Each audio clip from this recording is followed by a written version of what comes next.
Here we have our 5 familiar legs of the left-hand traffic pattern, along with 3 additional pieces of information we'll cover in this infographic. The midfield of beam point. This is going to be the center of the runway, looking out your left window on this left-hand traffic pattern. Abeam the numbers, or our beam point, as discussed earlier. This is a point on the runway that's basically your touchdown point, where you would like your wheels to hit on a perfect approach and landing. And then the 45-degree turn point.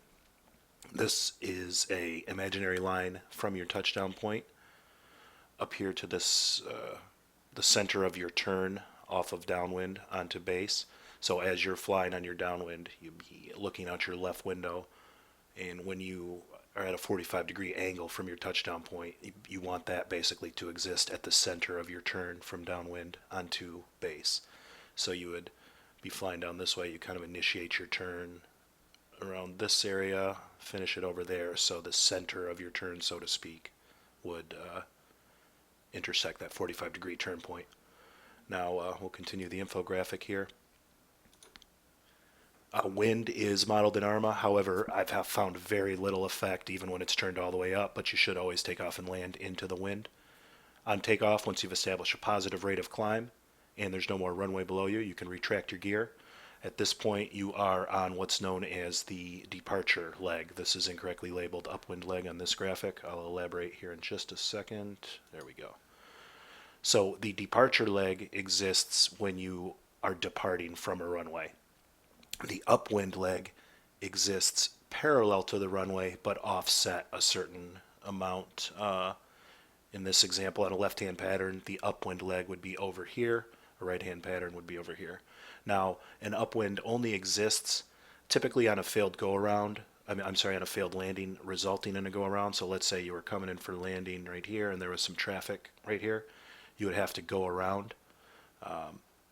So on your base, you're flying down your base this direction, you notice the traffic there, you're not going to be able to make your turn onto final, so you extend your base out a ways and then make a left-hand turn onto the upwind.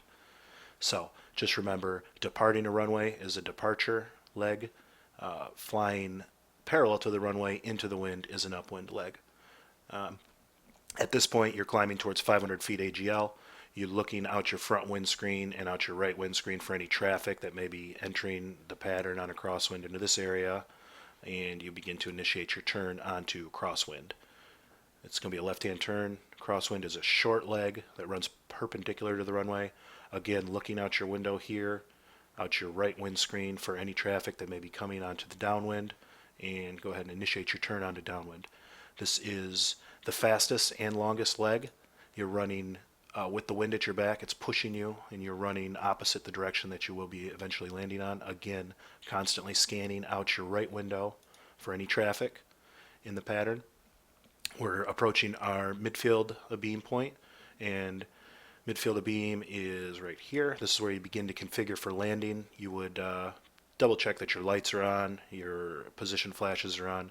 You go ahead and drop one notch of flaps, drop your gear, and we are abeam the numbers here. This is where you continue setting up for landing. You go ahead and drop another notch of flaps here. Again, constantly looking at your right windscreen for any traffic, and we're approaching our 45-degree turn point. You've got your flaps down to 20 degrees, your gear's down and locked, all your lights are on. Make your turn onto the base leg. This is the base leg. It mirrors the crosswind leg, but it is obviously on the other end of the runway. You're going to be at your slowest here. You go ahead and prepare for a left-hand turn onto final. Again, you are scanning out this area for any traffic coming in on a long final. Be looking out this area.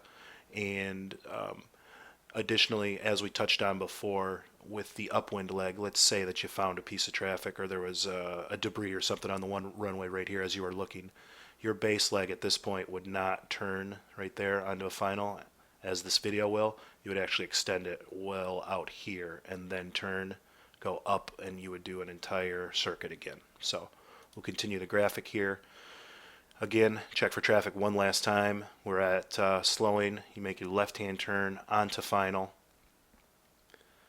Set up with the center line right off the center of your aircraft. You begin a nice, slow glide towards your touchdown point, chopping power the whole way. Your flaps are all the way down.